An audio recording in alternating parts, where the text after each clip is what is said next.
A very good morning to all. On behalf of EIILM Kolkata family, I welcome you to this web seminar on the topic Health, Education and Career in India Post-Corona 2020.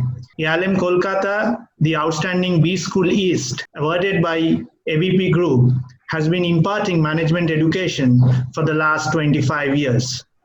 EIILM Kolkata, affiliated to Vidyasagar University, is the proud recipient of G. 24 Ghanta Education Excellence Award for the best placement in the B School category for the year 2018 and 2019. Today, we are joined by the great leaders from various sectors of our Indian economy, and we are really privileged and honored to have this esteemed panel of guests into this web seminar. Today, this web seminar will be joined by 500 registered participants. I'll request who cannot join due to, as we are full to capacity, I'll request them to watch us live on our Facebook page, EIILM Kolkata 69. The moderator for today's program is Ms. Diya Banerjee, the faculty in the Department of Business Communication, EIILM Kolkata. I'll now request her to take this web seminar forward. Over to Diya. Thank you. Thank you so much, sir. Good morning, everyone. I sincerely hope that you all are doing well and, more importantly, keeping healthy. These are uncertain times, unsettling times. The outbreak of COVID-19 has had a deep impact on the way we perceive our world and our everyday existence. Life, as we knew it, has come to a standstill. The time has come, though, to pick up the pieces, to begin afresh, to prepare ourselves for the new normal. Today, our distinguished speakers will tell us what they think is the new normal. The topic of today's web seminar is Health, Education and Career in India Post-Corona 2020. I request Professor Dr.R.P. Banerjee, Chairman and Director EIILM Kolkata, to deliver the introductory speech. Well, namaskar, namaste, good morning to everybody. First of all, I welcome the panelists here, the distinguished panelists, Honorable Vice Chancellor, Vidyasagar University, Professor Dr.Ranjan Chakraborty, is a profound scholar of his own, standing and internationally recognized, and also he's got, academic interactions with universities like Oxford and others. He's going to, talk about the topic. Mr.Rupak Barua, who is a leading professional, and he's an administrator, but in the health sector. But he's got a, leading role. He's now the administrative leader as a CEO of AMRI group of organizations, hospitals. And welcome Mr.S.K.Dutt, an alumni of Oxford, and a leading HR professional and leading HR scholar located in Mumbai. This seminar has a purpose. This has been organized by a B school, business school.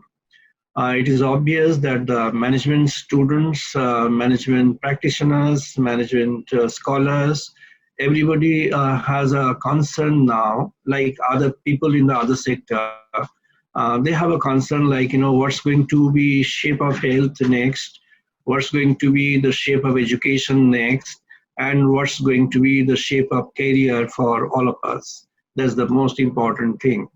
So here we are going to deliberate upon, we're going to discuss in a focused way, in a focused manner, what are the, expectations and how do we, prepare ourselves, what would be our priorities in this kind of situation. And we all know we have all personal experiences of the situation. In the context of the prevailing situation, what would be the best way out and best option for all of us to thrive through and win in our personal life, in our career, through education and maintaining proper health. That is the purpose of this seminar. And EIILM Kolkata has been organizing this kind of seminar very often. And this is a very wide-scale seminar. I'd request Ms. Diya Banerjee to take forward this agenda. I'll speak at the end after the distinguished speakers are over. Ms. Diya Banerjee, please. Thank you so much, sir. I would now like to request the Honorable Vice Chancellor of Vidyasagar University, Professor Dr.Ranjan Chakraborty, to share his views with us. Thank you, Ms. Diya. And at the outset, I would like to profoundly thank Professor Dr.R.P. Banerjee and his esteemed colleagues at the EIILM Kolkata for taking this initiative and organizing a conference like this, a video conference like this. The time is very appropriate. It could not have been better timed. And the theme of the discussion reads health, education, and career in India. All three aspects are very pertinent in view of the outbreak of the global pandemic. We are entering into a new world, perhaps. We are not very sure yet what kind of the world it is going to be. But like other sectors of life, education, higher education in particular, has been adversely affected. But there is always a silver lining. In despair, even in despair, you find a silver lining. And possibly this is one silver lining, that it has given us the opportunity to explore new technology and new methods of imparting knowledge. We don't know in detail what actually happened in 1918 when the Spanish flu hit the Euro-American world. But as a historian, I know that life came to a standstill even then. All colleges and universities were shut down, and there was no regular classes. The universities were closed, and they were closed for months, and they were closed for about a year. And the American Historical Association, their conference was scheduled to be held in Cleveland, Ohio. The conference could not take place because of the Spanish flu, the epidemic of Spanish flu. And this is the only year when this conference was aborted. It had to be aborted. Only the conference in 1918 could not take place. You may be familiar, many of you may be familiar with the international journal, American Historical Review. They published the American Historical Review, and there's reference that it could not be held because of the pandemic. 20 million people died in the United States alone. That's a huge figure.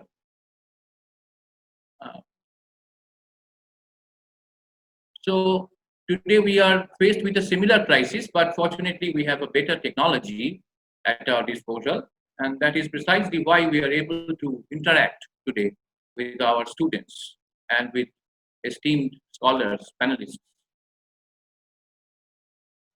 I'm afraid, I tell you frankly, that I am a little cynical about this webinar. I don't think that it is a kind of an alternative for regular classroom teaching. And I'm afraid because if this becomes a natural thing, replacing the university system, the conventional university system, then there is a lot of, then there is problem, and it is our deep concern that the education system may be turned upside down. You know, what is education? Education is basically experience. You join a good university and then you attend classes. The teacher is physically present. Your classmates are physically present. And even beyond your classroom hour, you are continuously interacting in the coffee houses, in the cafeterias, on the campus green. That is how the university system evolved over the last 10 centuries. The universities originated in the Middle Ages, in medieval Europe, and initially under the auspices of the Catholic Church, and thereafter they became secular, and they started imparting knowledge. So the purpose of education, as an educationist with about 40 years experience, to put it plain, is to create good human beings. Good human beings. And good human beings can be produced only through the teacher-student interaction. And I'm a conservative in a way, and only classroom teaching cannot really impart education. And in order to build up personality, in order to build up human qualities, you have to interact with humans. This is a sort of dehumanized way, and I'm sure that this is not going to last long. Technology is good, but this dictatorship of technology may really take everything away from the human touch in education. I begin my talk with a story from the Mahabharata. A very brief story, only 2-3 lines. Many of you know this, so I don't go into detail. You have heard the name of Aruni of Panchal. He was a student of a sage, a very well-known sage, Dhammo. Aruni lived in Guru's ashram. One cold winter day, Aruni was carrying back the firewood. You know, the students used to live in the ashramas, and they would do a lot of work in the ashramas in the daily life. So he was carrying back the firewood he had collected for the ashram. As he was passing by a field, the field was incidentally owned by his guru, Dhammo, he noticed a bridge in the embankment that was holding water in the field. He realized that the water would seep away due to the bridge and the crops would die. So he was very worried. He ran to the ashramas because the ashrama was in need for the firewood. It was a cold winter night and the firewood was needed. And he left the firewood and he told his guru Dhammo that I'm going back because the embankment has broken and I'm going to mend it, repair it. And then he rushed to the embankment and nothing worked. He tried to stop the flow of water by using logs and mud. He failed. Then he decided to lie down. He offered his body as the embankment to stop the flow of water. The next morning, everyone was looking for him. He could not be found anywhere. So the people, his batchmates and his guru went to the field and saw Aruni lying on the embankment trying to stop the flow of water, because if the water flows out, then the crops would die. And crops meant a lot of things during those days because India had a predominantly agrarian economy and crop is wealth. And the guru was very pleased, Dhammo was very pleased, and he said, you are more precious than my crops and you will become immortal. And Aruni really became immortal because he found a place in our great epic, Mahabharata.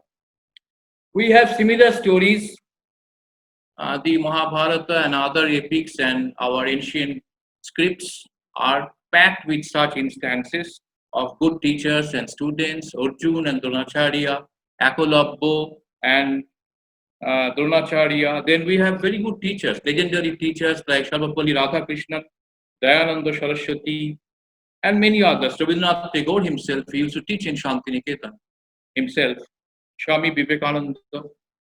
So I believe that education is an experience, and it is through this experience good human beings are created. Think of Tagore's Vishwabharati. Tagore believed that the conventional schools were robot producing factories which made students fit for nothing but cogs in the wheel of colonial administration. Instead of teaching facts, Tagore believed in experiential learning. He believed that the students should sit in the ashrama and will gather knowledge in the mightiest of nature. so that they can gain a unique experience. And the human being, the real human being is created. The aim was to build oneness amongst them, to educate them on international understanding and universal brotherhood. And along with the idea of experiential learning, Tagore also shared Gandhi's emphasis on the rural development and to some extent the vision of traditional ashram and Guru Shikha relationship, which is very prevalent in the system in Shantiniketan. That was Tagore's idea of education. Not only that, Tagore also wanted to celebrate different seasons, and that is precisely why we find a series of festivals in Shantiniketan through which he thought that the true color in the human beings will be created. Now we are confronted with a very difficult situation. We are going through a very hard time. This is a pandemic, and this is a disease about which we know very little. And the only panacea at this stage, as advocated by the medical practitioners, is social distance. So this is a good way. We are socially distanced, and we do not interact. We only interact digitally. Wonderful. And my only concern is that if this is a passing phase, then it's fine.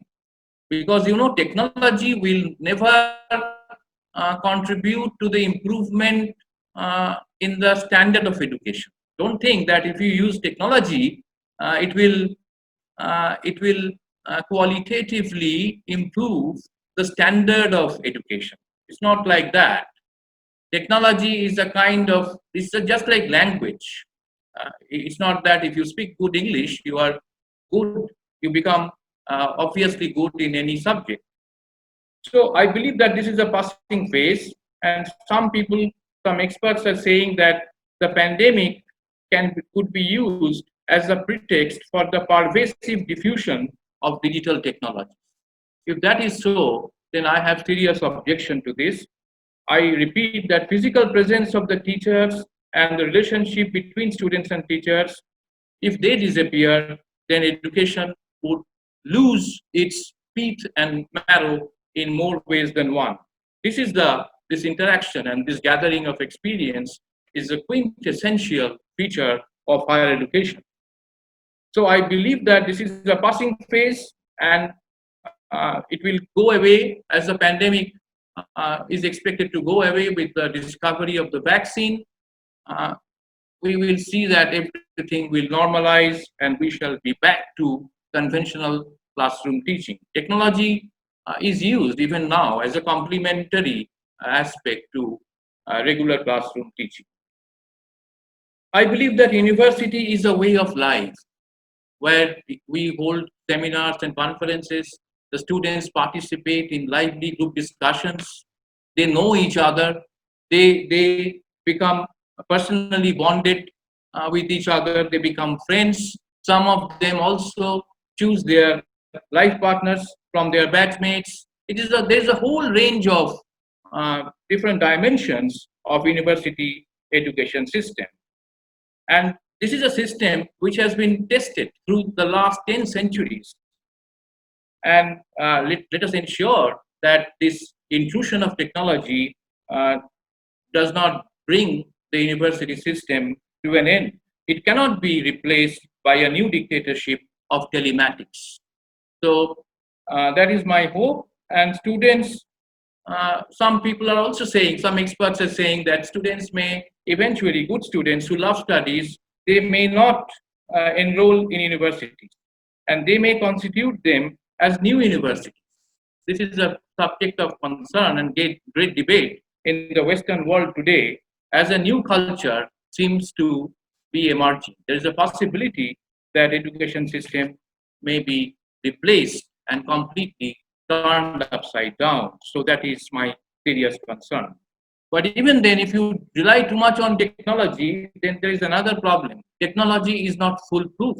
We are talking fine. Your voice is coming clear, and you can hear my voice. Wonderful. But scientists are saying that the Earth's magnetic field is gradually weakening, which is resulting in technical disturbances in some satellites orbiting our planet. Very soon we are going to notice this. The reason for the reducing magnetic field is not entirely known to researchers, but we know that this is happening. The South Pole, North Pole, that is eventually going to be reversed as well. And such events are not new and have occurred many times throughout Earth's history, roughly every 250,000 years. In fact, such a geomagnetic reversal is long overdue, and we knew that this is going to happen. But the problem is that this is going to, if it happens, even the telecommunication will be very adversely affected, and the satellite systems will be disrupted. So don't rely too much on technology. This is not everlasting. And we, at one point, we thought, I was a resource person of UNESCO to generate awareness, environmental awareness in the underdeveloped countries and also some European countries. And one resource person once told me, he was a doctor, medical practitioner. He is a researcher, a very well-known researcher, a Nobel aspirant. And he told me that we are thinking of a time very soon, maybe 40 years from now, 40 years down the line, when there will be complete abolition of death. People will not die. People will live 150 years. But you see, the pandemic has proved that how fragile medical science is, how fragile the sciences are. We never thought that this is going to happen. We never thought, when we eradicated smallpox, when we launched the smallpox zero project, we thought that we are fine. We could not handle HIV very effectively. That was the first symptom. And now here is a pandemic, which is a monster, and we are helpless. We are now saying we're talking about herd immunity. It is utter nonsense. So my only caution is, note of caution is that don't depend on technology and don't try to replace the traditional education system, the university education system, which has been tested through 10 centuries since its inception in medieval Europe. So with these words, with a bit of caution and with a bit of cynicism perhaps, I apologize if I sound to be a bit cynic about this technology. And another thing I again repeat, which I mentioned during my talk, that technology is not going to qualitatively improve education or the content of education or the knowledge imparted through technology. This is a different thing altogether. But I believe in human resilience. I believe we will win this battle against COVID-19. Thank you very much. I stop here. Thank you, sir. That was most insightful. We all hope with you that we can resume experiential learning at the earliest. Thank you so much. Thank you. Our next speaker has been leading the fight against COVID-19 from the front. I invite Mr.Rupak Barua, Director and Group CEO of AMRI Group of Hospitals. Sir, over to you. Thank you, dear. And at the very outset, my personal gratitude to EIILM for inviting me to participate in this webinar. I think we are all addressing to the students, and it is a very useful kind of a webinar. I believe this one. So as I'm addressing to your students, so I would like to touch upon a little bit of the before the COVID situation. What was the healthcare scenario in this lockdown time? What is the scenario, and post lockdown, what is going to be the scenario? So just for a little bit of idea, and just for 2 minutes, I would like to talk about the situation present today. See, as Professor Chakraborty was mentioning, we are going through a very, very difficult time. It is one of the unprecedented situation the world is going through. We are navigating, particularly in healthcare, really we are navigating through a very rough weather, very, very difficult situation for the healthcare, because we are the frontline warriors, our healthcare workers, and we are passing through a very, very huge challenges. I mean, every day there is a new challenges coming up, new issues coming up, new problems coming up. Healthcare, as many of the students who are the aspiring managers, healthcare itself is a very, very challenging kind of a profession all time, whether it's the pre-COVID, COVID, and the post-COVID, irrespective of any situation, healthcare is a very, very challenging kind of a profession, and because you are dealing with a human life. So your call is something different. Always you are in emergency, so you will have to work 24/7. Now, if we see the whole healthcare sector as a whole, pan-India basis, our healthcare is a bedrock of capacity we are talking about, the bed contains. It is almost particularly, if you see the healthcare sector in three categories: primary care, secondary care, and the tertiary care. Primary care is absolutely the basic part, which is there in the mainly in the district level and all, and the panchayat level, that is called the primary healthcare sector.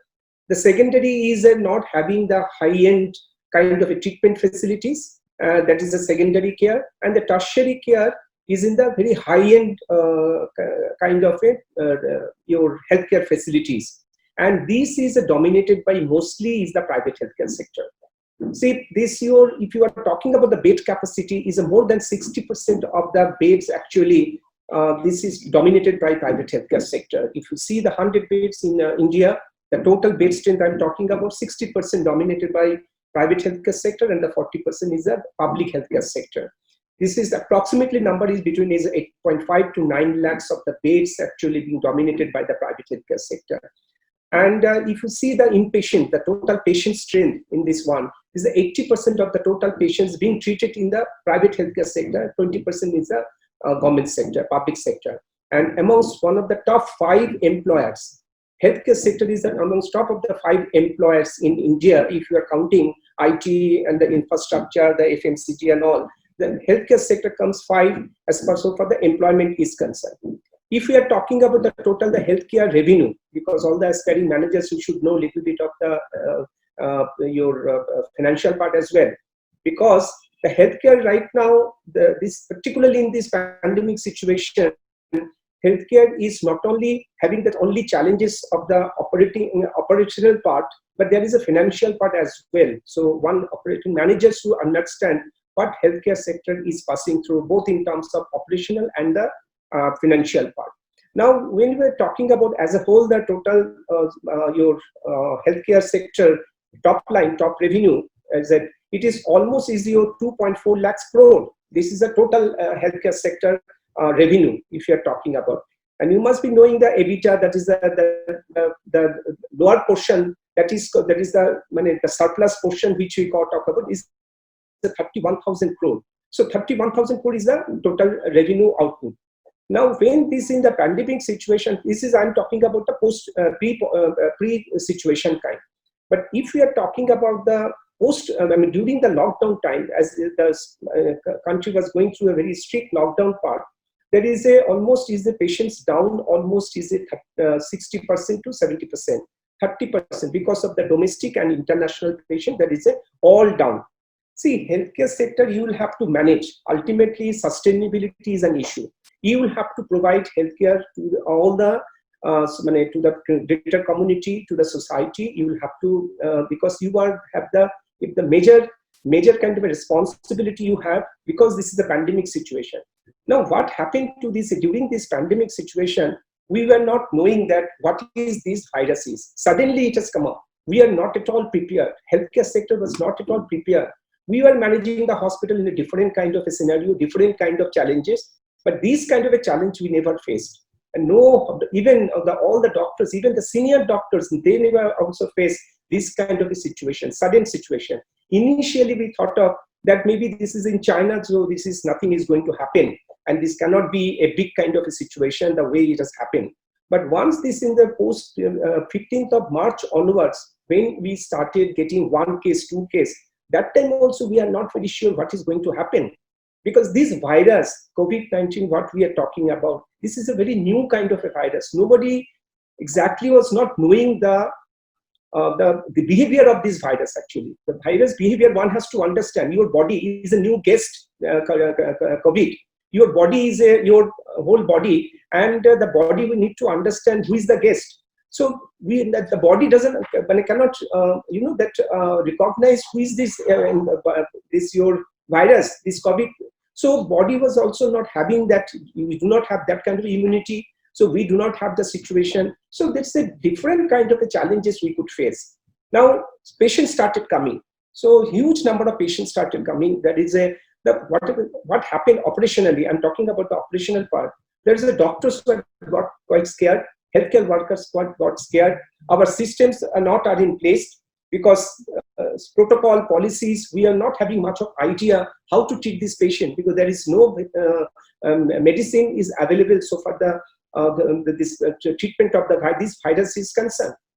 Testing part, how do you know that the patient is a COVID patient? Nobody knows. Now, testing facility, initially, it was dominated by the government sector only. So nobody was knowing actually how to do the test. Very few laboratories being approved by the government, ICMR, that is the nodal body. So they have not allowed many of the private sectors to do this testing. So very less number of testing.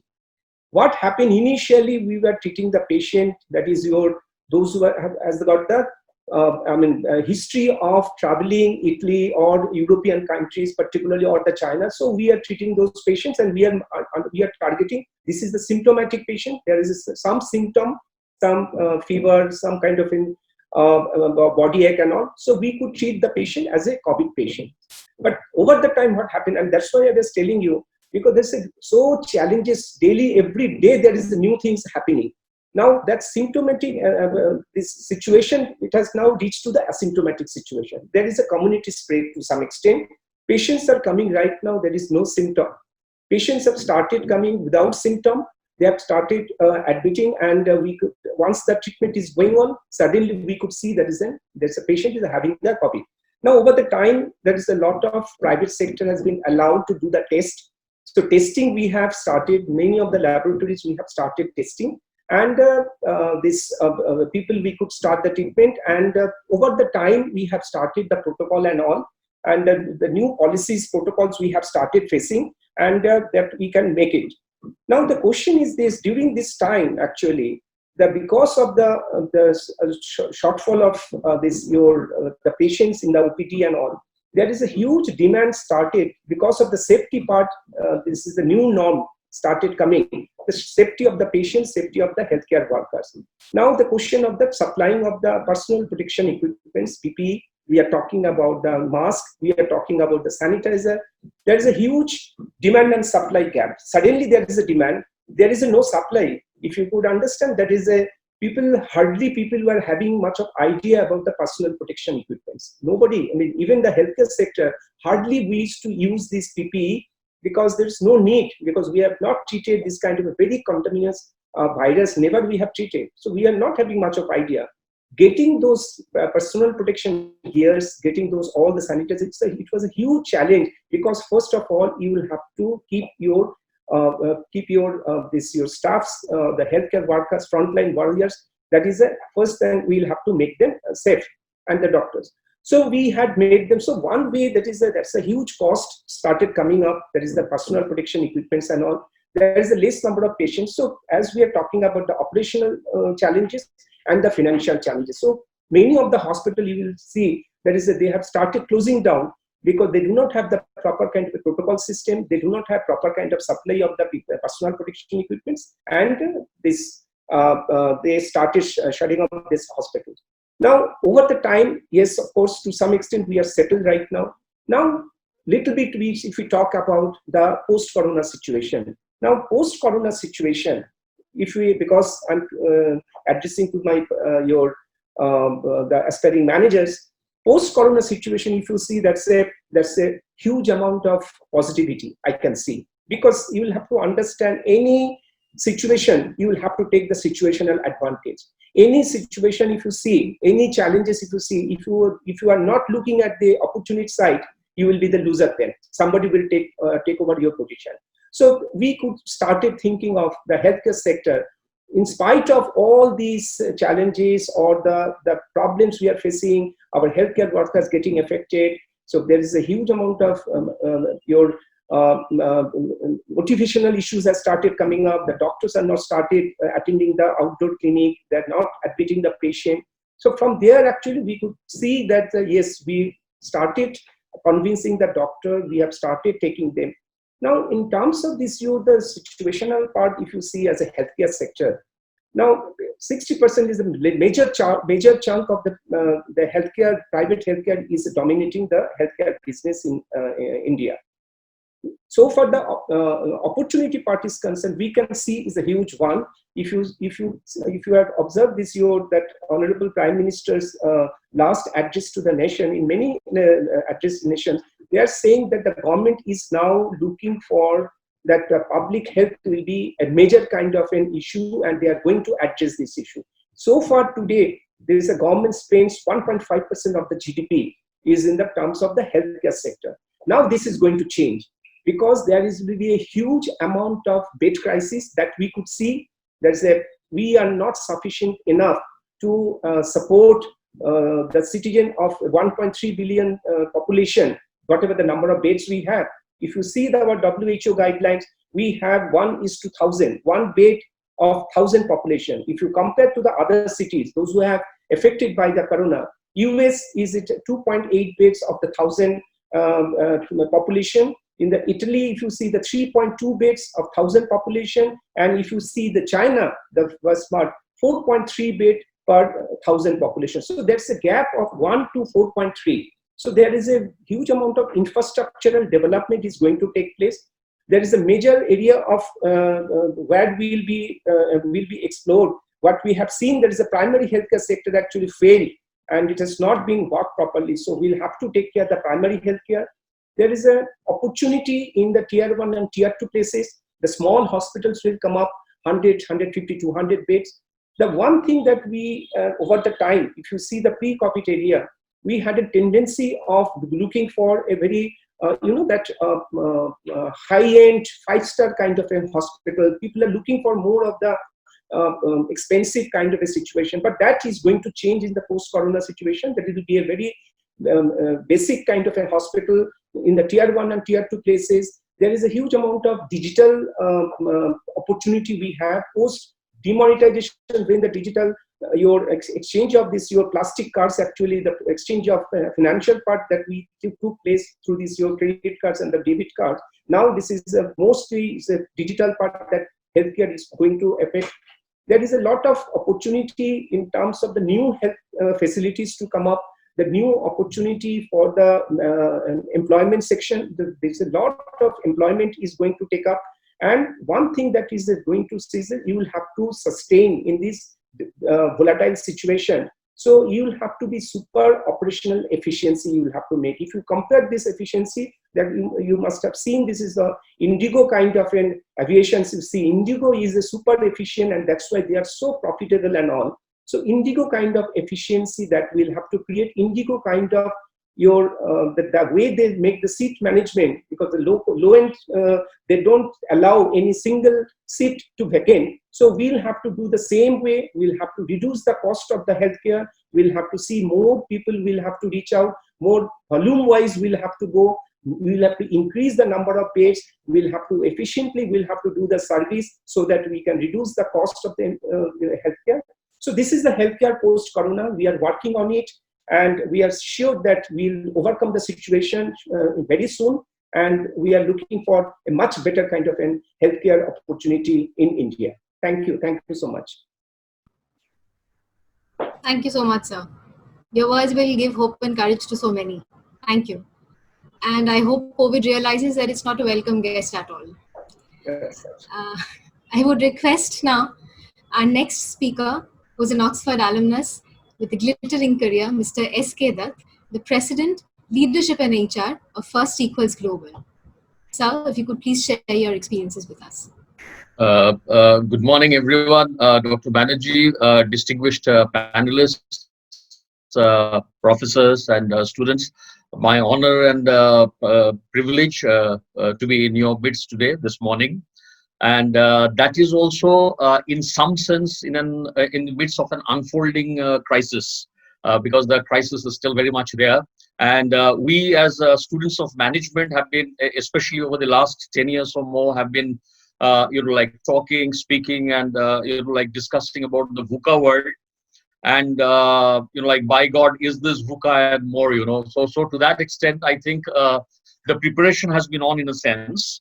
The crisis is extremely serious in terms of everything that Professor Chakraborty discussed, Mr. Barua discussed, all of us that we are aware of over the last few months. Extremely serious, and it's still very much there. We as humankind, we are still grappling with this crisis. It is under control. We are trying to manage this, but the path to recovery is still pretty uncertain. So it is a crisis, but there is hope, because I personally believe, as to many, that in comparison to past pandemics which happened 100 years ago, or even World War II that we spoke about, today humanity as a whole is in a much better position to cope with this, whether it is economic knowledge, whether it is general advancement in terms of our knowledge and education as a race, as humanity, and most importantly, even medical science.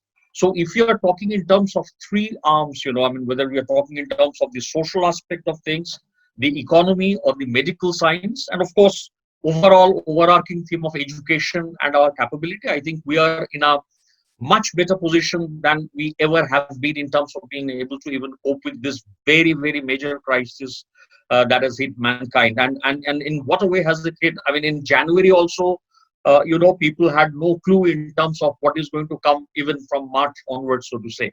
But that brings us, and I'll very briefly touch upon this. I'm fully aware of the, the time factor, and I can only touch upon some of the nodal points. That also brings us for students of leadership like us. It also brings us to things such as, when we talk about digital disruption, we have heard this phrase that catching the feeble signals and signs.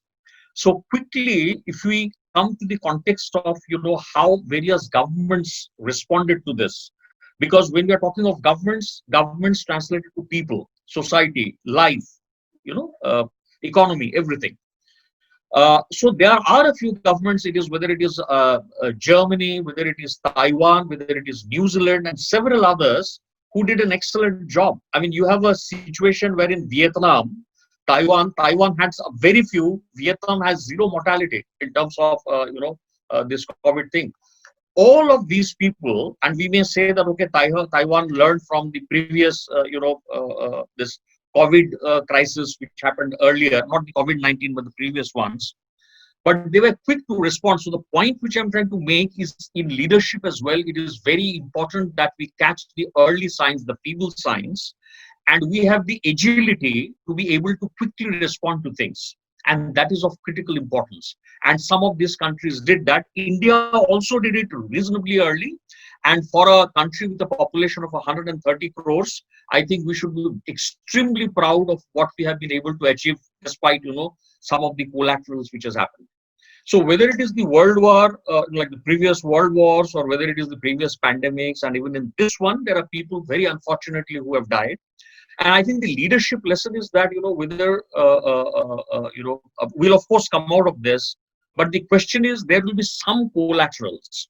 So whether it is the institutions, whether it is organized educational institutions or other institutions, whether it is commercial organizations, whether it is individuals, we will need to make sure that we are not part of the collateral damage, but we are part of the recovery, and we are part of the solution. That is something which is very, very important.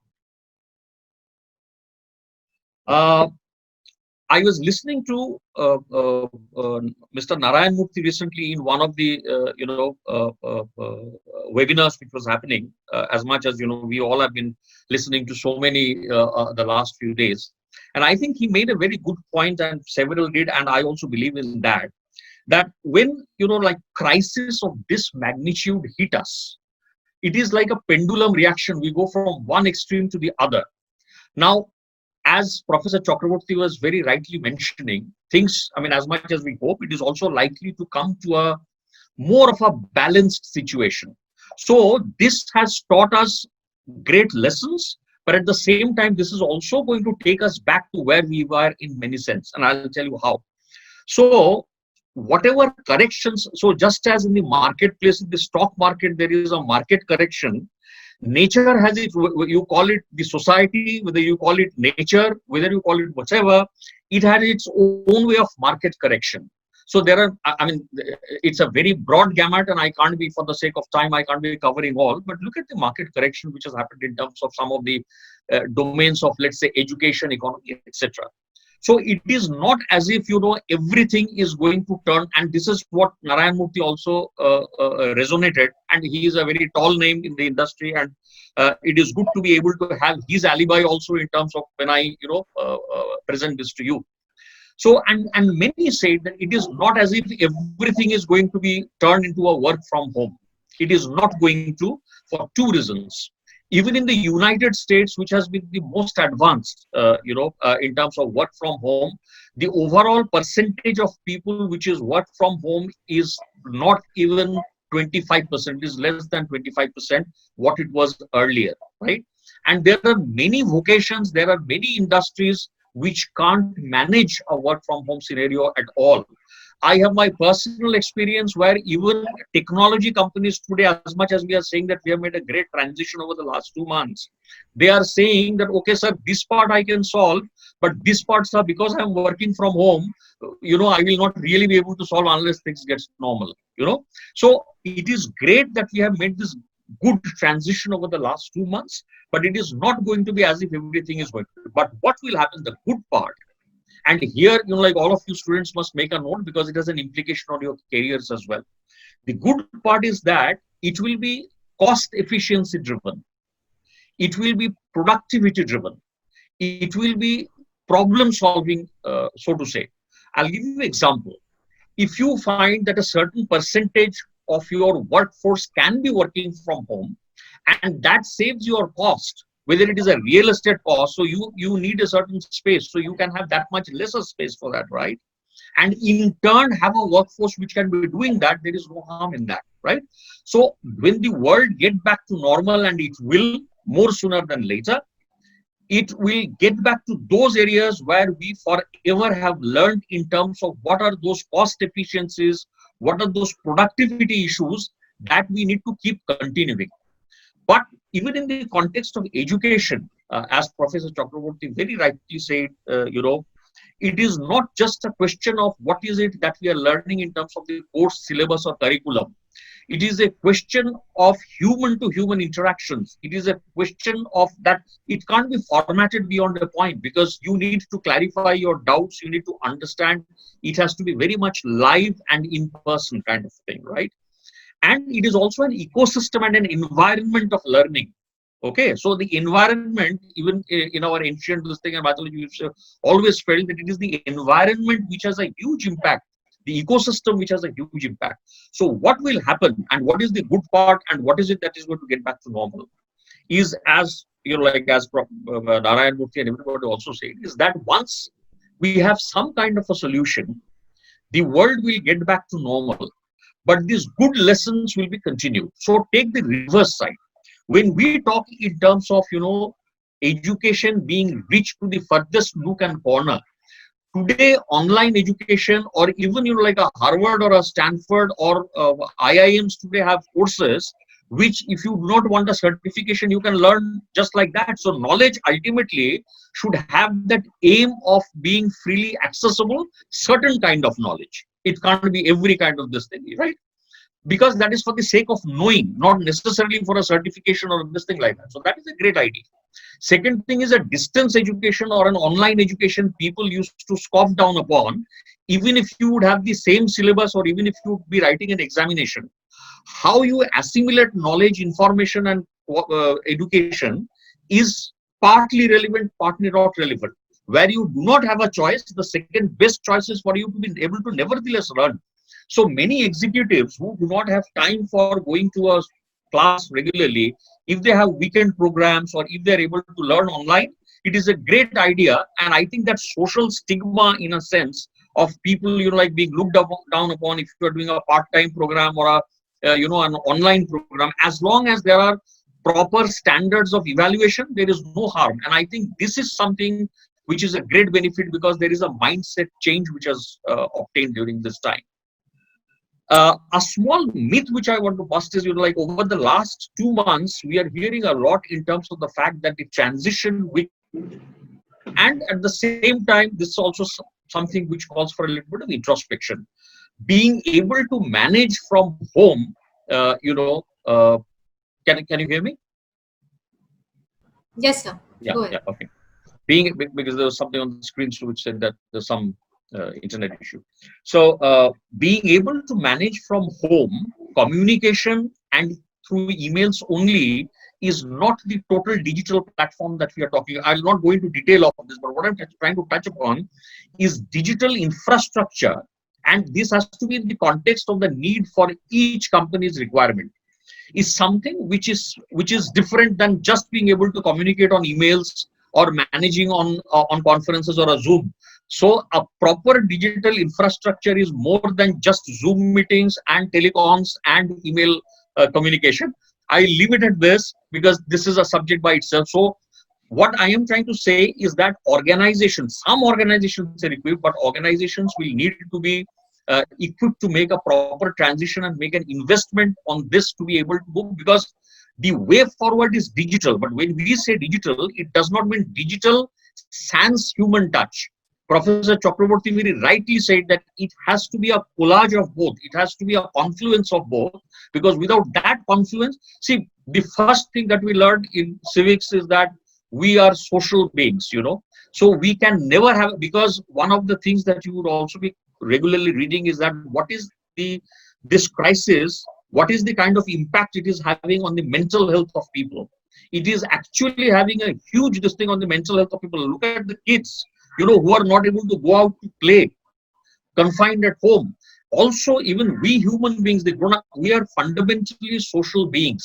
So this state of affairs shall not and will not. I think what we are desperately hoping for, is some kind of a vaccine. I mean, either it has to be a cure or it has to be a prevention. But what I take heart from is that the whole world is focusing. I mean, you would have, as a layman, from what I get to hear is that between the fastest, I think the Guinness Book of World Records, which has is that a vaccine was ever discovered, is 8 years. Mr. Barua will be able to guide us better on that. The fastest, and normally it is between 8 to 12 years. And here is a word of caution. World Health Organization has also said that it is possible that a vaccine may never be found. Example, HIV vaccine, from what I am given to understand, has never been found today. It is a cure and an effective cure which has been found, but not a vaccine per se, is what I read in this thing. So we as mankind must also be prepared to be able to face that scenario, because even there is a great debate in terms of whether there is a herd immunity, and even for herd immunity, and whether if a person is got coronavirus once, for how long it will stay, and all of that is something which is sort of. Mr. Dutt, excuse me. I'm very sorry to. Actually, Mr. Barua has to leave a bit early. Sure. So if you don't mind, please, take a minute to sum up. Yeah, sure. So what I am trying to say is that the last point which I will say is that in 2017, and this is with regard to your career and the post this thing, in 2017, McKinsey Global Institute did a global survey where it said that 375 million workers, which is 14% of global workforce, will require to switch their occupations. So point which I wanted to sort of deliberate with you all is also that upskilling and reskilling, and this is post-COVID scenario and post-corona also, is something which is going to be extremely, extremely important for you people, which is, what are the critical digital and cognitive capabilities that you need to build? What are the social and emotional skills? It is becoming extremely important for you to have social and emotional skills along with, like the regular curricula, which I'm sure. What is the, kind of adaptability and resilience lessons that you need to learn and things like that? Because in today's world, to be able to cope with that upskilling, that reskilling is something you will need to be able to align more with the evolving business models which are, coming forth, and not so much in terms of what has happened in the past. We need to look at things with hope. As human beings have coped with similar crises, they have always come out victorious.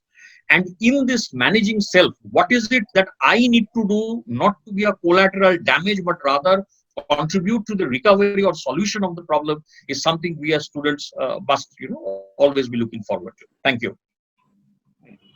Thank you so much, sir. Thank you for your observations. I would request Professor Dr. R.P. Banerjee to reflect on today's discussion. Good morning to everybody. In the beginning, I would suggest, Mr. Barua, if you have any difficulty in continuing, I believe all of us would happily accept. If you wish to leave at any point of time, if you have, because we'll take another 10 minutes time to conclude. Yeah, thank you. If you can manage that, you are will be very happy. Or else, it's up to you. Yeah, I will have to join the other. Yeah, I know that you have a different meeting, so thank you so much. Thank you for joining us. And, your points are really very, pertinent. And I put myself in the shoes of a student, and congratulate you for doing great things in the front, and also for your advisory in this webinar today.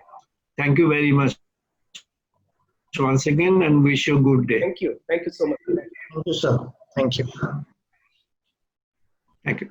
Well, I'll take just a few minutes. I think the topic has been very well covered by initially by Professor Dr.Ranjan Chakraborty, and then very well traversed through by Mr. Rupak Barua, citing his example, and nicely summed up already by Mr.S.K.Dutt.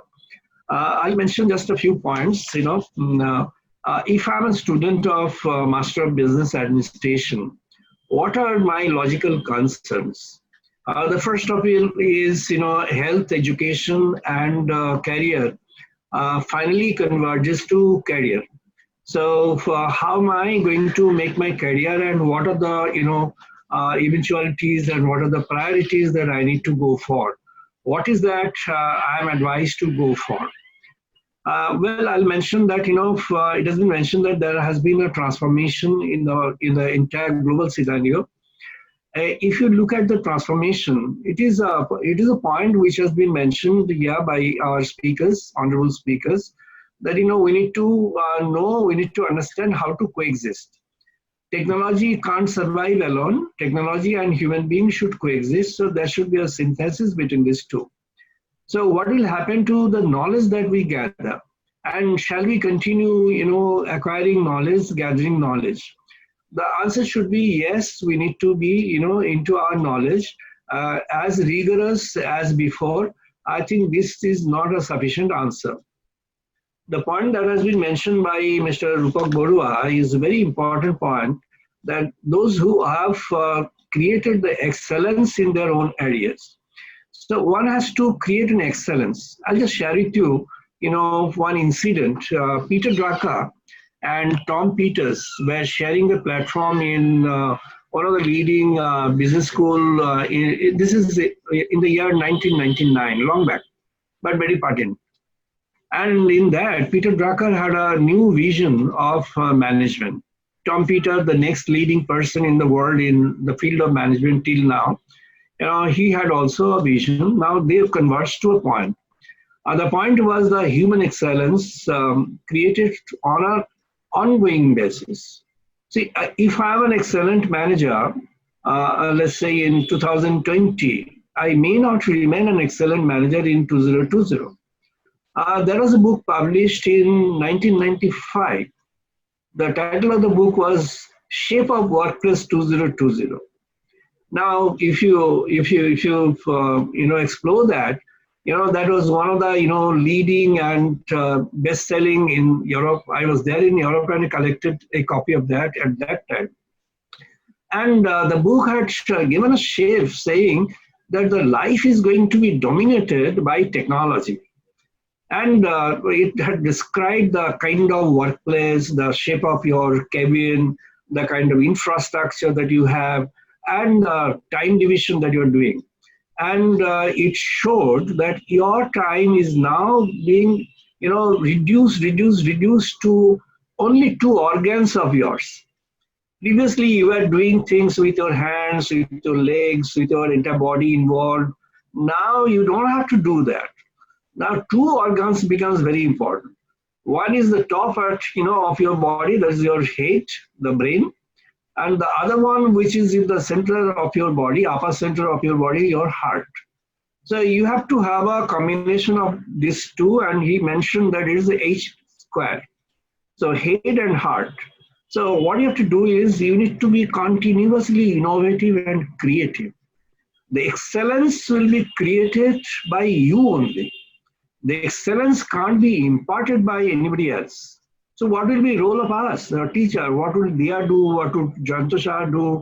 What would me do? What would Professor Dr.R.P, meaning Ranjan Chakraborty will do? What would Mr.S.K.Dutt will do? The purpose of us would be more of, we were telling that the teacher is the facilitator, but we were not just a facilitator. We were considering ourselves continuously as a mentor and, a guru kind of thing. Yes, we remain as a guru in the mind, guru in the, in the perception, guru in our emotion, but we don't play the role of a guru. We play the role of a friend, facilitator in the real sense of the term. So what is the role of the technology? Technology is going to, take away everything from us, and it's going to give us a new life, a new standard, a new way of thinking.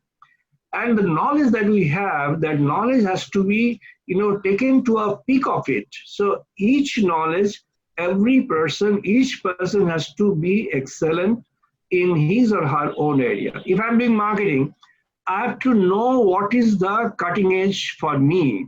What is my role in marketing? What, unique thing I can contribute in that? What is my unique contribution? There you have a human, human component involved. So your brain, your heart. So what is the role of heart? You join an organization, now you are an outsider. Most of the people in the organizations are outsiders. Meaning they think that this is the organization I have come to earn something in exchange of some hours given to. It's no longer going to stay that way. So when you are doing work from the home, meaning what?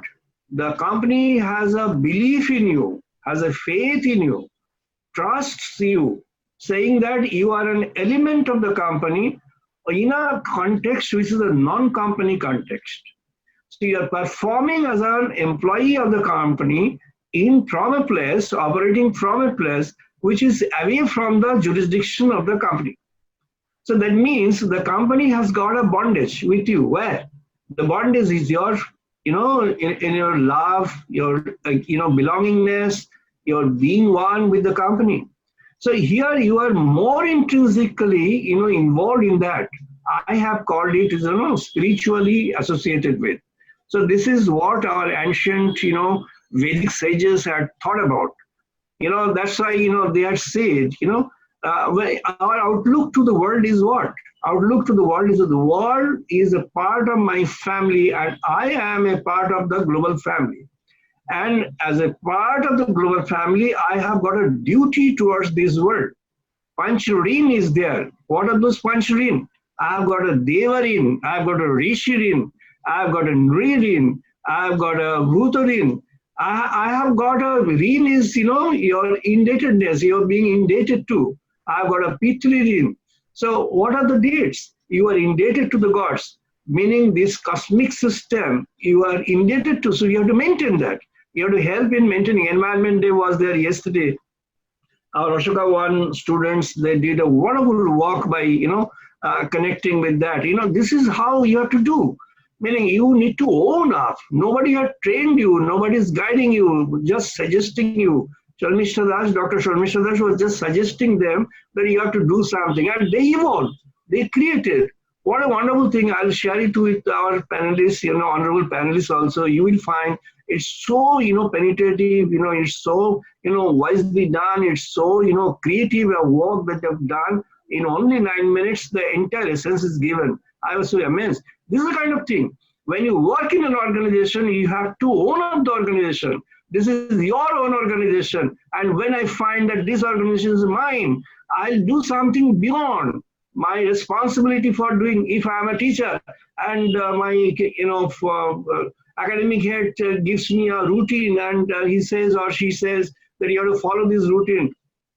I follow this routine. This is not my duty only. This is my responsibility. I have performed things and I have fulfilled the responsibility. Where is the duty? As a teacher, my duty is to see what else I can do for my student, what creative addition and contribution I can do for my student. And if I do that, I have done the thing for the, so what this COVID, post-COVID thing would actually expect from? We don't know whether it's a natural, virus or it's a laboratory created virus by some country. We don't know. It is not yet finalized. But whatever, we need to live with this. I agree with those who think that we need to live with this. Yes, we need to live with this. But how do I thrive for my career, for my, projects, for my, academics, for my future? I need to create an excellence in me. I need to create a uniqueness in me. Yes, it is true. Uniqueness is there in every person.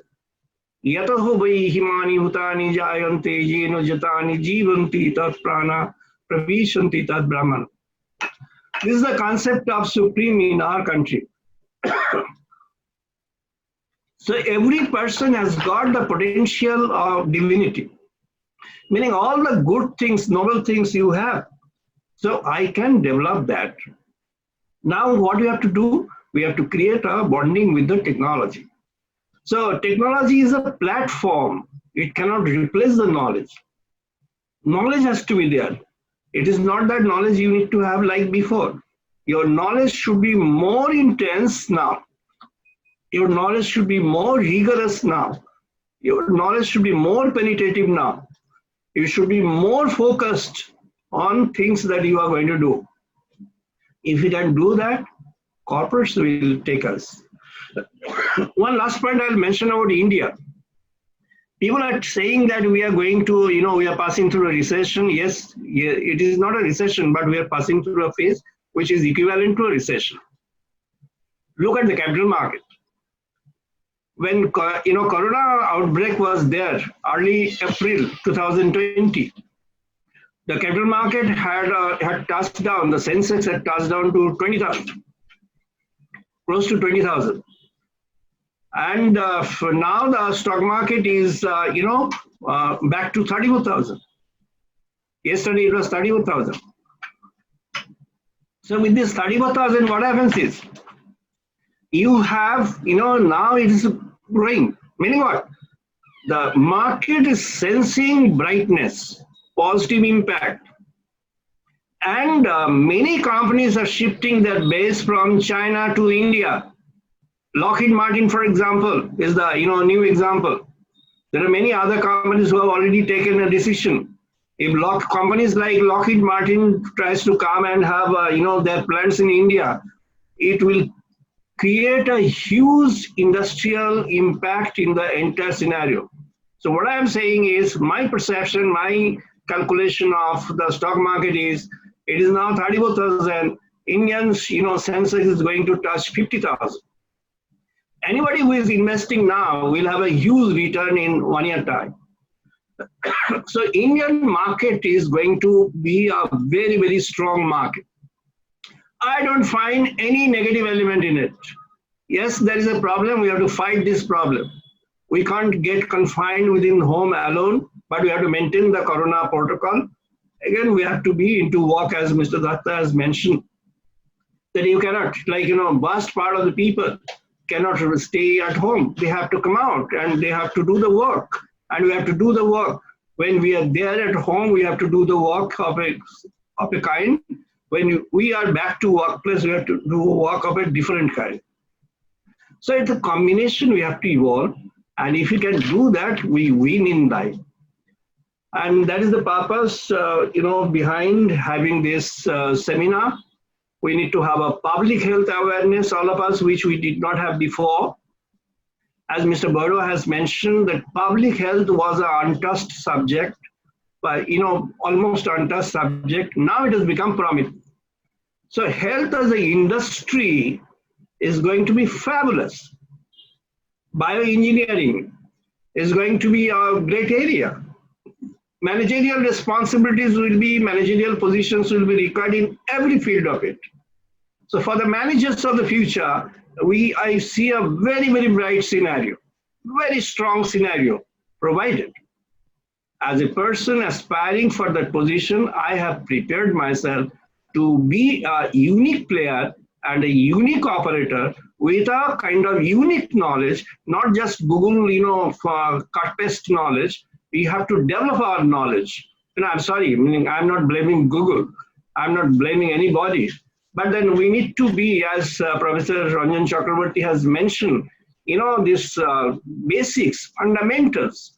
Your knowledge has to come from the basics, fundamentals, interact with the teachers, clear all the doubts, perform, and then develop. As the example of Ashoka one I have given of Dr. Sharmishta Dattara's team, that they have developed on an Environment Day 5th June, a kind of unique thing that they have developed. Similar kind of thing you do. Corporate will just run after you. They will run after you. You don't have to, my placement department will not have to, be hankering after. They will get the calls, they will get the requisitions automatically flashing in. So finally, my final point is, now the world is converging to myself. I have to develop myself. I have to develop myself in terms of knowledge much more than before. And in addition, I have to equip myself with the, understanding and maintaining and using, and also the intricacies of technology, because technology is going to embrace everywhere. Cryptocurrency is coming in the world. The currency model is going to change, and there will be dramatic changes in the world. But again, human being remains as human. So there we win, and there we defeat all the problems, all the viruses in our life and in our social sector, in our world. So with this, I expect and I hope that all of us shall join the race of life with a lot of energy, with a lot of strength of mind, with a lot of force of will force within us, and then we win the world. Thank you very much. Namaskar. Thank you so much for such an optimistic take on this, sir. Thank you. May I now ask our host, Dr. Joyanto Saha, if he has received any questions for our speakers? Yeah, Dia, we have received like more than 100 questions till now, and I think it's within this time constraint, it's really not possible to answer all the questions. So what we'll do is that I can assure all the registered attendees that whoever has sent us the questions, we will be sending it to our panelists and we will get back to you with all the answers. One of the questions that has been sent by many of the students and the faculty members as well, I think, which is already been answered by Professor Dr. Ranjan Chakraborty, is that the question is about whether the digital classroom can really replace the physical classroom. And I think Sir has already answered it elaborately on that, and he has spoken about good human being requires teacher-student interactions. I think Sir has already spoken on that. And with this, there is also a question that has been widely being shared by many of the students about the career. Like what will be the career prospect in India post-Corona 2020? And I think if Director Sir and Mr. S.K.Dutt Sir would like to add anything to it.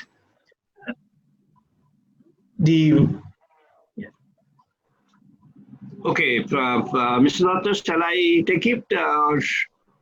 Sir, you speak, then I will add Ranjan sir, in case I have any. Professor Banerjee. I think Professor Chakraborty, yeah. Actually, I have to leave. So okay, you please. I just conclude. I have a message for the students, because the registered the house is mostly composed of students, MBA students. So I would like to assure you that we are actually looking forward to a brave new world, to a better world, because it is true that COVID-19 has come as a big crisis. But at the beginning of my talk, I told you that there is always a silver lining in despair. Even in despair, we find silver linings. Right. And being students of management, I think it's a good opportunity, as Professor Banerjee mentioned in his talk. It's a very good opportunity for all of you. I mean, those who are really good, will do very well. And I have no quarrel with technology. Please don't misunderstand me. My only point was discussion. I was trying to tell you that this digital classroom, it cannot be a replacement of the conventional university system, which is experiential. That was my point. But technology, you see, it has saved us. We have the technology, so we are able to interact in the midst of such grave crisis. So this is the point I was trying to make, and I think I believe that humans have a resilient feature throughout history. We have seen that we have come out of crisis. We have been able to steer out the crisis, and I'm sure that very soon everything will be okay. It's a passing phase, and this is brave new world will offer more opportunities to the students of management. That is the point I was trying to make. So I don't end with a note of pessimism, rather I am ending with a note of optimism. And for me, it was a great learning experience. Mr. Dotto and Professor Banerjee and also Dr. Barua, the panelists spoke so well. For me, it was a great learning experience, and thanking you. I am thanking you all for giving me this opportunity. Thank you very much. I am leaving with your permission. Thank you. Thank you so much. Thank you, sir. Thank you so much. Wish you a very good day. So much. Thank you so much. Thank you. Dr. Banerjee, I'll just add 2 minutes to that question. Do you have time? We have total 5 minutes time. So Sure. you take 1.5 minutes, I'll take 1.5 minutes. Sure. So, okay, fine. So just I'll quickly touch upon this. See, when we ask in terms of what kind of career, we have to put this in the context of why this question. So therefore, say for example, the McKinsey Global Survey of 2017, which I quoted to you, which was a very extensive survey, it said that 14%. So when we say 14%, it is still not that radical percentage, I mean, in terms of reskilling and upskilling, which has since increased further. So the context is the reason, which people give mostly is digitalization, which is happening, is, artificial intelligence, which is happening, which much more automation, which is happening, the nature of jobs, which are changing, right? So one of the things, and when we add COVID, just to illustrate with an example, insofar as supply chain management is concerned, the dynamics of supply chain management will go very radical changes, like whether it will be just in time anymore, how much will be local, how much will be global, and all of that. So, within the time available, the kind of direction that I want to give you people is please always try to contextualize. See, in Peter Drucker's language, an MBA is gaining basic literacy in all the domains of management and at the same time gaining specialization in some. So today, when you gain specialization, that specialization has to be aligned to specific emerging business models of companies of specific industries. So you will have to harmonize two conflicting things. One is you have to be specialist. You have to be a generalist as much as is possible so that your currency is that much higher in the context of specialist industries kind of a thing, because you can't be everything to everyone, right? So you will in some sense have to be a generalist in a specialist environment. It's a contradiction in terms, but that's what is the, so you will need to be a little more industry specific. What are the jobs? What are the kind of things? Second is a digitalization part of it, to digital friendly. What are the key digital things that you need to know, whether you are in marketing, whether you are in operations management, whether you are in supply chain management, whether you are in human resource management. Another thing which is emerging very strongly for leadership areas, see, when I mentioned about that McKinsey thing about resilience and emotional intelligence and adaptability, to be able to manage people, and when you have to manage part of them remotely, your leadership skills are really put to test to the hilt, So what is the kind of reskilling that you need to do besides your MBA specialization? What is the kind of upskilling need to do? So you must have what Dr. Banerjee also said, the excellence, but you need to have a strategy for your career. You need to have a plan for your career, that along with this thing, how do you align with the specific emerging business models? What will be your specialization? What is it that you will offer in some sense that few people will offer, is something how you will need to contextualize it. Okay. I think Dia, can you give me 1 minute or 2 minutes? Dia, 2 minutes? Sir, please go ahead. Yes, sir. 2 minutes permissible. Okay. Yeah, what I find is, I have already mentioned the main and important points. The technology that we have been talking about, nothing has come new. If you look at World Development Report 2019, which was published in the month of October 2018, and in that it was highlighted about, this technology-driven world. India, for our digital technology, India launched this, campaign almost 2 years ago, Digital India. Now, for this financial sector reform in India, digital financial system, it is, almost 4 years now. And globally, this artificial intelligence and everything, artificial intelligence just started, for almost 70 years ago, 65 years ago it started. So it is a very old thing. These are all old things, only gradually getting adapted. Now, Corona has, pushed us for the adoption. Now, consumers have adapted that. The supply chain thing was there. Consumers have now adopted in a larger scale. So as an MBA, what do I do? As Mr. Dutt has correctly put it, I have to, upskill myself.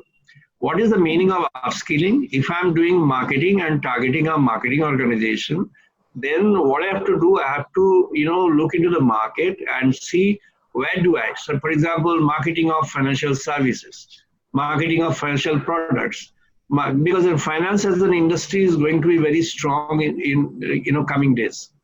Then marketing of distribution services, logistics services, marketing of FMCG, marketing of health products, marketing of technology products. These are going to be very, very strong in future. So career prospects are not shrinking. The shrinkage in the employment is just this recent. Even in America, where more than 1 lakh have lost their lives, this week's unemployment rate has fallen. From 14%, it has come down to 13%. And it's gradually coming down, even, in the face of all these troubles, disturbances, everything. India is having a lot of difficulties, but, opportunities are there. So, you see, never see that opportunities are less. Opportunities could be less for some time, then it revives. But there are new opportunities. Market is having a new kind of reality, transformation. Lot of huge opportunities for small companies, small entrepreneurships, huge opportunities are coming. As Mr. Barua said that, India is going to have 2.5% of GDP in health sector. So from 1.4 to 2.5, it's almost doubling of that. Imagine what kind of manpower requirement in the managerial scale will be required. See, in the infrastructure, India is going to have a massive investment in the kind of, salvage package which Europe has given, United States has given, and some Asian countries have given, and also India has allocated, put together is going to be a clear thrust towards, career for the competent people. So we have to develop that excellence and competence.